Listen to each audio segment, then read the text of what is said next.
how come now I'm not that confident as before? Finally, I could feel safe. You know, this feeling when you see it for the first time. These people are more friendly because they know how it feels to move to another country.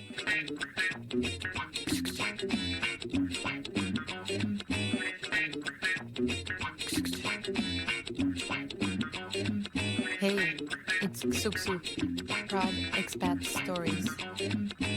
So my first question, actually, before we start anything else, is if you Sure. remember anything about your first day in Prague.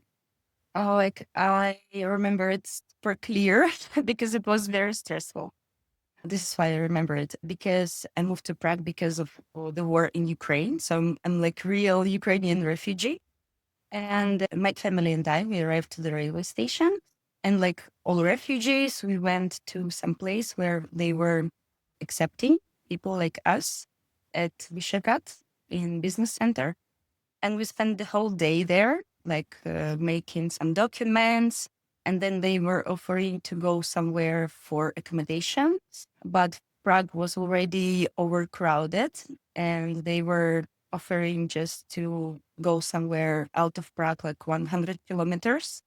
And when I was asking them, like, what conditions and for how long, the answer was always, we don't know.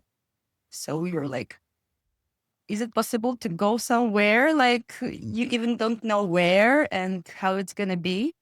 So we were completely lost. And I didn't like that. And I told my mom, okay, let's go back just to railway station because I knew that we could stay there for the night. So there was upstairs a big room with beds where we stayed. But also then we discovered that we could stay there only for one night.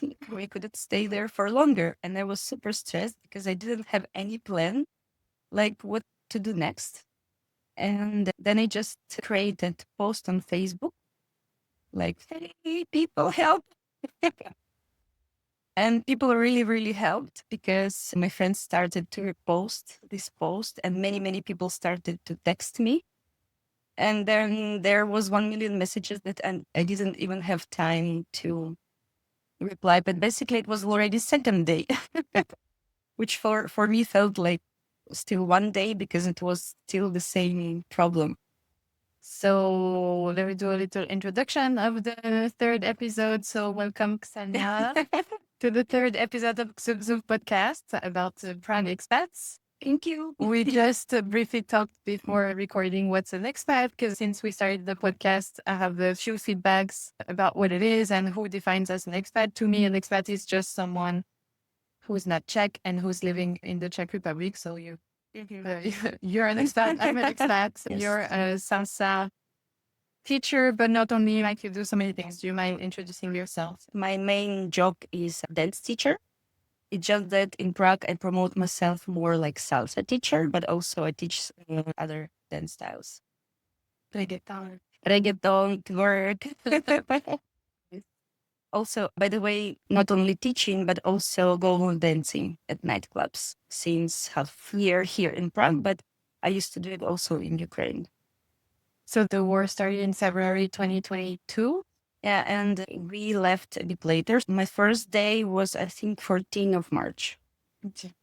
That's why it was overcrowded. Yeah, yeah, yeah. And why Prague? First, we went to Poland because we had some relatives escaped there. So we came there, and Poland was the first country that was completely full, very like after 1 week, maybe.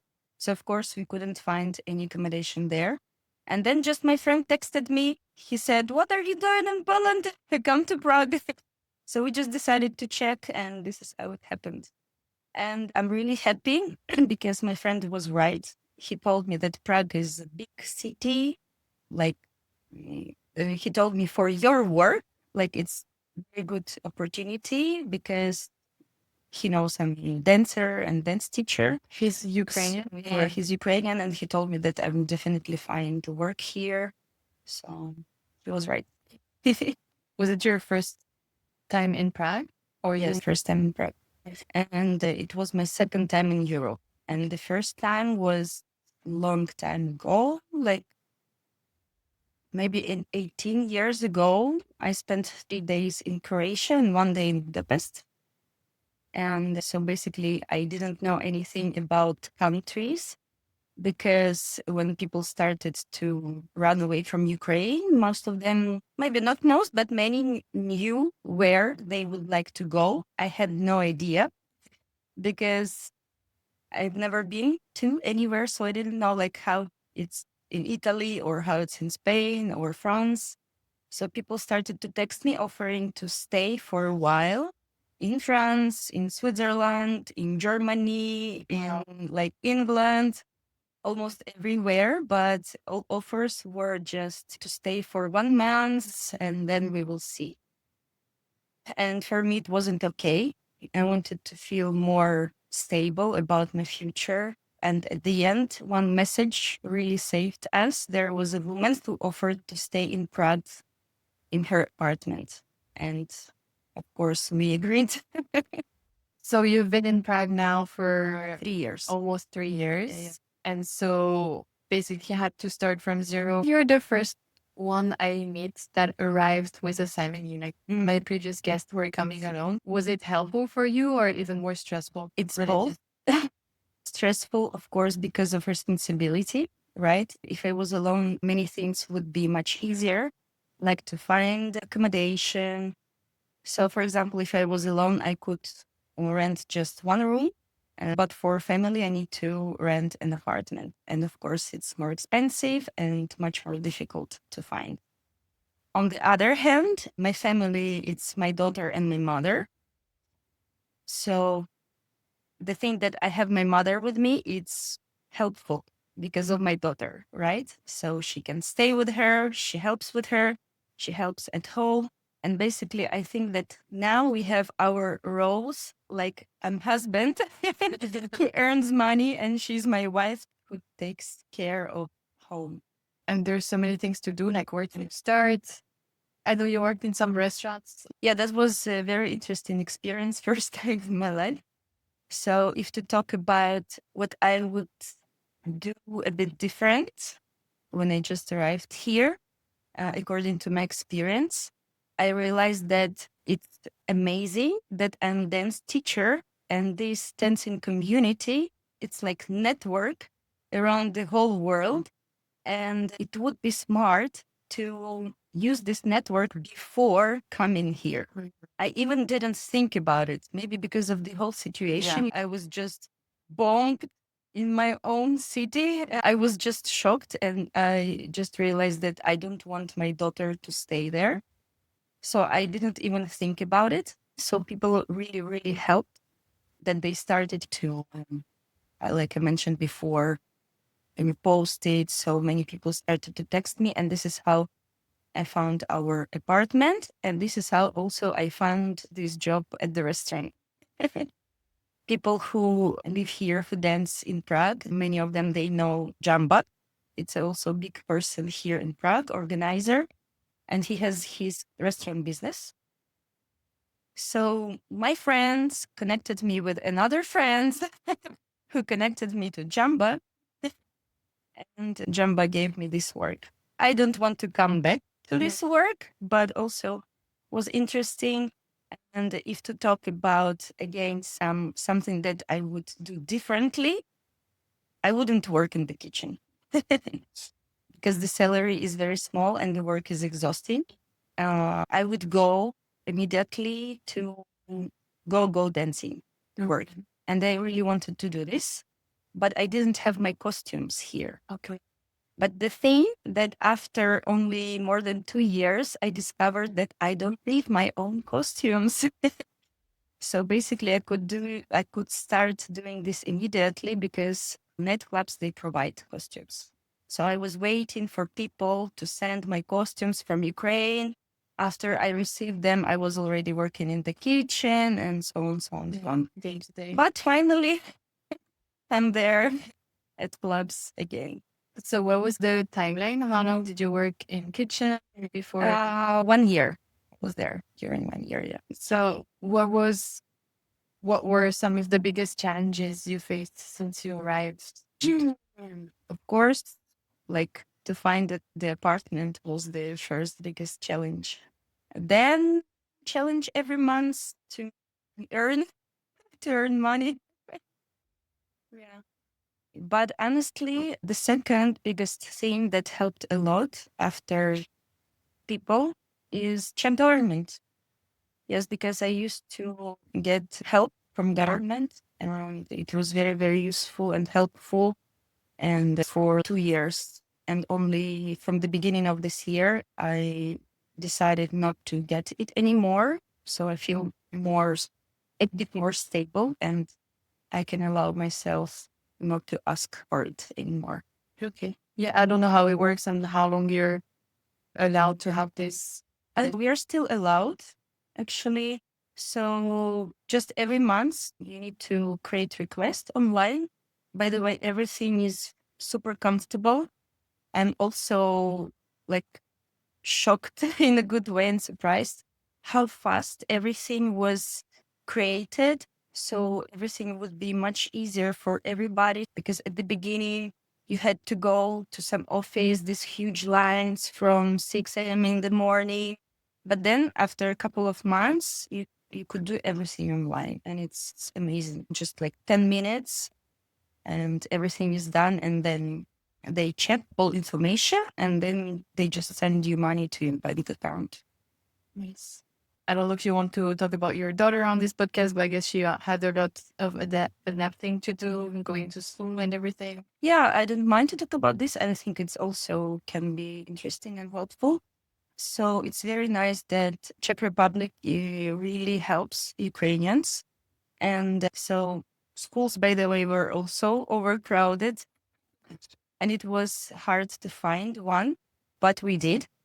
And it's nice that they created even a separate class for just Ukrainian students, or how do you call them? Kids. Yeah. And Yes. it was much easier for them to adapt because they were studying also. So the group was just Ukrainian kids, different ages, and they started to learn Czech language immediately. And the school is very, very friendly and really tries to help kids to feel comfortable there. Yeah.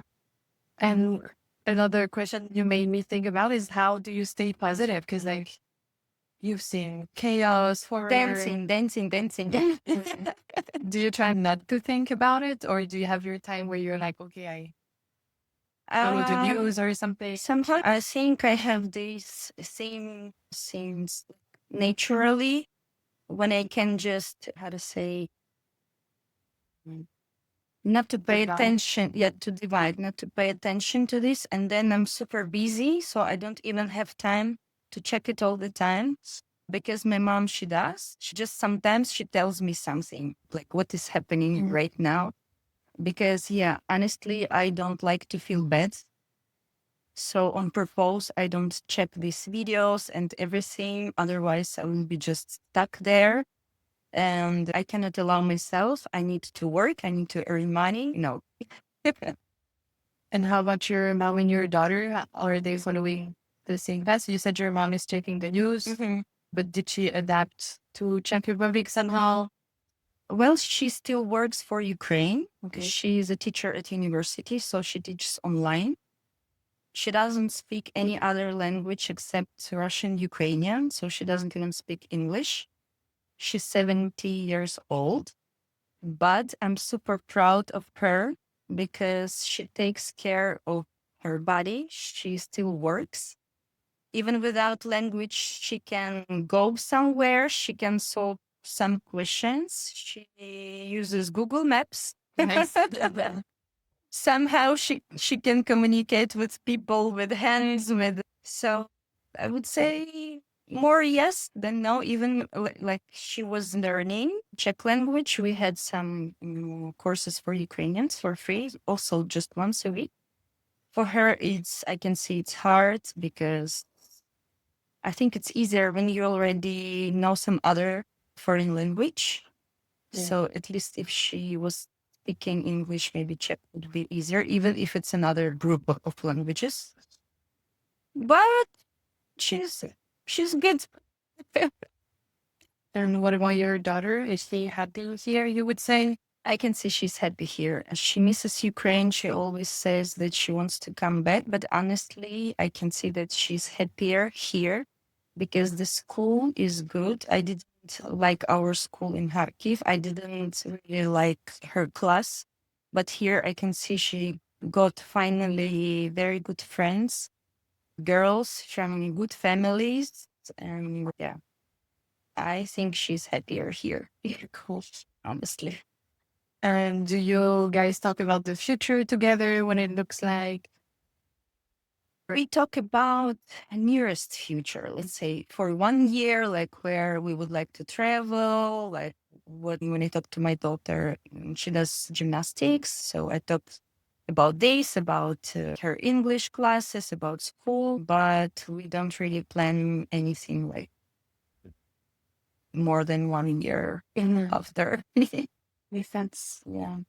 And But I'm starting to think, yeah, of course, about my daughter, about like her future. Of course, does she, will she go to university or something? Because school is not forever, right? how So old is she now? 13. Okay. Does she enjoy Czech language? She's okay. Honestly, she's the only one in our family who speaks Czech. Because I don't. So if I need something, now it's also one more reason not to learn it because now I have my daughter who can translate. So when we go somewhere, I always like go talk, go order something or go buy or ask something. Do your magic. Yeah. Yeah, yeah. Responsible. What is one thing you miss most from law? There are two things. The first is not a thing, it's a person, it's my older brother. And the other is my city. I really love my city. I have my favorite places, especially the center. So I really miss this summertime walking just in the center of my city. Which city are you from? Happy. Okay. And coming here, how did you make your spot in the dance community here? Did you? I realized I'm super happy that community here in Prague is very friendly and they accepted me immediately, like I was living here already for a few years. And they were really trying to help me to become more well known. Even when I was coming just to parties, organizers were telling me, "Oh, Ksenia, maybe you can do some animation so people know you." I was like, wow, thank you so much. Or I remember Pavel Shimek, he's the bachata teacher. So he texted me and offered to assist him at his class as a follower. So people know me also. So I really appreciate it. And yeah, and there is another woman who started to help me first. So she was even asking other people for some clothes. Yeah, because really we arrived almost without any clothes. So for some clothes, for some money or something. Yeah. Also comparing my other friend, also Ksenia. She's also salsa teacher. She doesn't have the same situation. So she feels more like competition where she stays. Like people, when they talk to you, they smile, they're super friendly, but then they don't support. Where is she based now? Bucharest. Okay. Yeah, that's very surprising. I know you from Salsa, and I started Salsa maybe 3 years ago now. And even as a student, when you join like the Salsa lessons or parties, and everyone's so happy and welcoming and friendly, and I'm like, that's so weird. It's even weird to say this because like you're not used to people being nice anymore. I think also I realized that most of people who go to salsa classes, they are expats as well. I think so. At least 50% definitely. Yeah. And I think that these people are more friendly because they know how it feels to move to another country. So what does it bring you actually, Salsa, in your life? That it's true that when your hobby is your work, it's the best combination. Because before I wasn't sure when you love something, but when you do it every day, sometimes you're tired of it. So I was afraid that maybe then it will not be that interesting and that nice. But when you go to work that you love, after 5 minutes, warm up. And yes, like you said, that then everything is much better. What's, in your opinion, the nationality that's best at salsa? Oh, that's a hard question. Of course, it depends on a person, right? But in general, if to compare Ukrainians and Czech people, for example, in general, I would say that Ukrainians are more hard workers. So if they are into something, they really try to work on it and to become better and better and better. And here people are more maybe relaxed, but at the same time, I think they have more hobbies. So they cannot just spend a lot of time just for one. So at first I was surprised a lot that most of classes here are, so if you attend a dance course, it's just once a week. I'm like, what? Like in Ukraine, it's always at least twice a week, like definitely twice a week, sometimes even 3 times. So I was like, what can you learn just during 1 hour in a week? But then I realized that on Mondays, people have this, on Tuesday, this. Every day they have different hobbies. Maybe this is why they are not that hard workers just in one thing. And then, of course, how much you work on this, the more progress you have. And so would you say in Prague, the most dance teachers are Czechs or they're actually expats? Both, both. There are also very good Czech teachers and expats as well. So maybe 50-50. Okay. Any funny anecdotes you can share that happened during your teaching career, especially in Prague, actually? Especially in Prague, everything somehow I can remember is more from my past in Ukraine. One connected maybe more with the teaching and just dancing. And also at the end of each class, we train our attitude. We used to attend my classes also. Yeah. So this is another thing when camera is on and you have to dance and look to camera and it's like stressful. And I used to go to Moscow a lot to learn at festivals, to workshops, reggaeton festivals. Once I made myself for the video to go on the front. So camera was just in front of me. And when I was dancing, I did a mistake in the choreo, but the attitude was like everyone else behind me are not dancing correctly. I'm the one here who is right. And people behind me were even a bit confused because the level of confidence was 100%.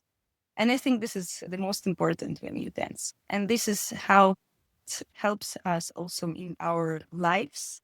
So through dancing, we become more confident in our lives.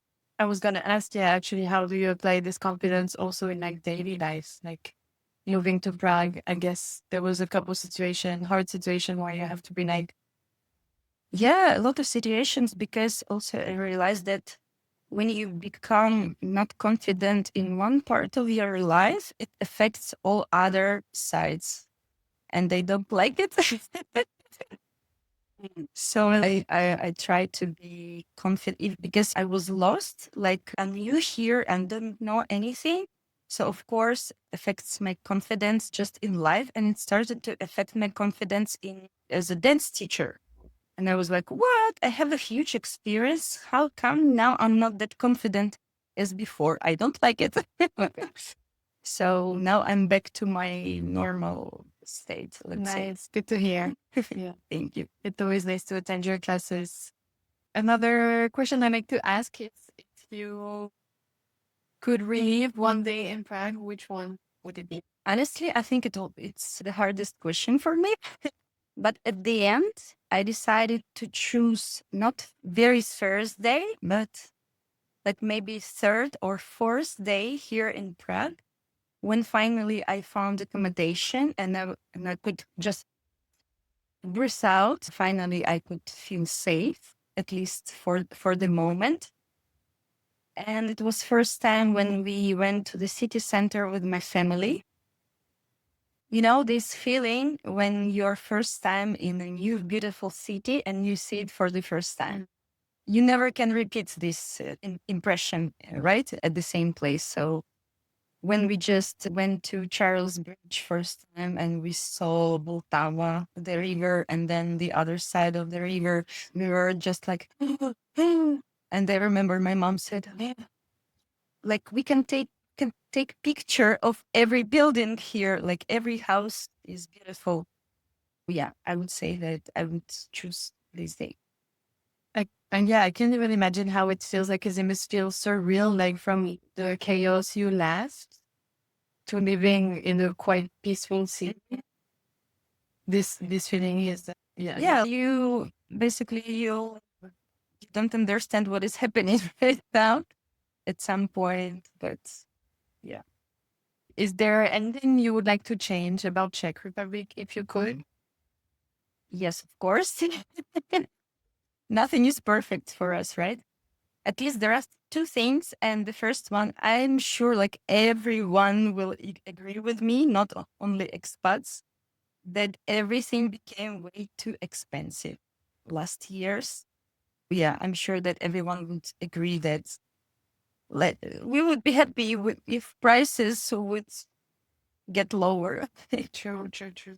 Yes. And the other thing is from dancer side is that I really miss that there are almost no beautiful dance studios here in Prague. Because for me, it's very important for promotion, for Instagram to have beautiful locations.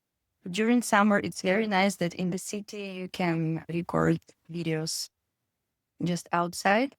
But the rest of the year, yeah, there is basically nothing with with the nice lights, nice background. So I would like to change this. Nice. Great.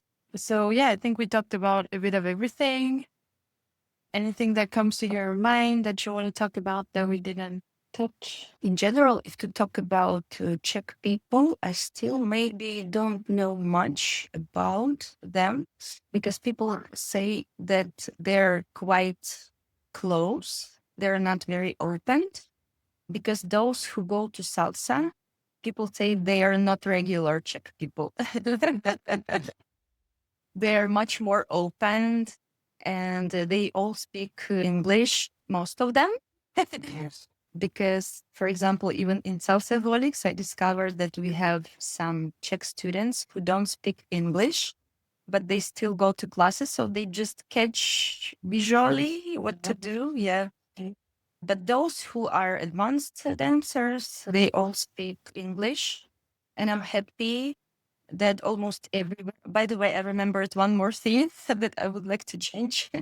I would like nurse and staff at post offices speak English. But of course, I know that they would tell me, no, you should learn Czech. Because even doctors, they speak English and people say that situation has changed. Like they say that 10 years ago, it wasn't like this, that like almost no one was speaking English and it was much more tough for expats. So now, yeah.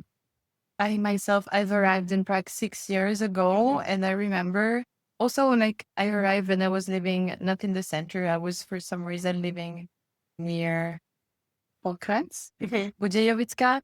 And so I was shopping around there and I went to a camera shop and asked some questions in English and no one could answer me there. And I feel it's changed a lot in the recent years. Same, I have friends that moved here 10 years ago. And they were like, if you moved 10 years ago, I'm not sure you would choose Prague because it was very different from today, had a very different vibes. But also it's for you. For me, one more thing is better. Like you mentioned before, that Ukrainians were here even before the war, yeah, and Russians as well. And now this community became even like much bigger, even huge. So sometimes I even feel that at least here in Prague, there are more Ukrainians and Russians than Czech people in the city. Because when I step outside, I can hear my language everywhere. I'm more proud to hear French language because I speak French language. So I hear them and I'm like, oh my God, there's only French people in the city. No, of course, they're focused more on. And recently I watched show in Swedish on Netflix, always English subtitle, obviously, but now I can recognize Swedish in the streets. Wow. So I'm like, oh, there's Swedish here. I don't understand what they're saying, but like they're Swedish. And so yeah, about like having a lot of Ukrainian and Russians in Prague. Yeah, it also makes everything easier. Yeah, because there are even, for example, my daughter, she goes to gymnastics to Russian speaking school. The owner is from Minsk, it's Belarus. Yeah. So then you can find like clinics, Russian speaking clinics, beauty salons, like everything. Yes. And because there's been a lot of pushback, right, from Czech people regarding Ukrainians coming to Czech Republic. Do you feel like it died down since the beginning of the war, or it's still very intense? Honestly, I think I don't know the answer to this question because I was super happy that I didn't really met such people who would be like very aggressive. I heard about this, maybe just some small things like on the street or something. But I think it's since then I'm mostly in dancing community and people are friendly there. I didn't have such problems. That's nice to hear. Yeah. So yeah, this is why I don't really know if the situation has changed. Have on a different level happened to me sometimes that drunk people would talk to you in the streets or in the tram, or angry people walking by and saying to you something in Czech. And I'm like, that was probably mean, but I didn't understand. So I'm like, just gonna follow my day. Oh, by the way, I just remembered one thing. I went for casting for one of the clubs here in Prague. And I know that they really loved how I dance. But one of reasons why they didn't hire me is that I'm Ukrainian. Maybe not specifically Ukrainian, but that I'm expat. Because they don't like to have many not Czech girls, so they start to speak their own language and they cannot understand. Okay. And they specifically told you this? No, this is what I discovered Oh, okay, after okay. because all dancers know each other. Some girl who works there, she told my friend, and my friend told me. Okay. Blah blah blah. Gossips, gossips. Yeah. Because I also noticed that they didn't hire any Ukrainian girl. We are really happy you found your spot in Prague, and I hope it will continue to grow and do well Thank for you you. so much. It's impressive all the challenges you've overcome. Because again, talking about expats, there's like different stories for every nations, right? I just remembered actually one thing that I wanted to share. All this about what I had to struggle and like all this situation. That according like to exactly this situation, it's not ordinary situation, the war, right? Like most people they move because of some other reasons, because of work or they just love like Spain, for example, and they want to move there. So I wasn't planning this. Yeah, it happened just immediately like this. My life has changed. So from this side, like of course it was super stressful. I didn't expect that. I wasn't planning. I wasn't prepared. But on the other hand, there was positive thing because all European countries and Czech Republic as well, they were helping. Yeah, like this government help. I have visa, some other things like you can learn Czech language for free. You can do this for free, that. And even just people, they were trying to help. So in this case, yeah, everything like people and government were really trying to help. So on one hand, it was harder, but on the other hand, it was easier. So would you say your life in Prague now, is it mostly your work that made your life today what it is and that you like it? Or is there a part of chance, luck as well? Both. I think I'm a lucky person. And I need to remind myself this more often and appreciate it. Nice. I usually end the podcast with asking my guests to make a wish, and that's why we have a candle here. So you can think about a wish, don't tell us, and then hopefully it will become true, and then you can come tell about it on the podcast again. Actually, our conversation made me remember always also about wish that I made that day that I told you that I would like to relive. That day, if on Charles Bridge there is some spot where you can make a wish, and I made a wish there, and I think it works. So now I have opportunity to make great. another wish. And now I'm thinking if I should make the same wish, let's refresh it. Okay, let's keep going. Or another one. Let's think. Okay, I think I'm ready. Whatever you want. Done. Well, thank you so much for coming. Thank you so much for invitation, for your trust. It was really nice. Thanks everyone who listened to this third episode. If you enjoyed the podcast, please share, subscribe, let us know in the comments if you have any other topics or ideas of guests. So yeah, see you around for the next episode in a month.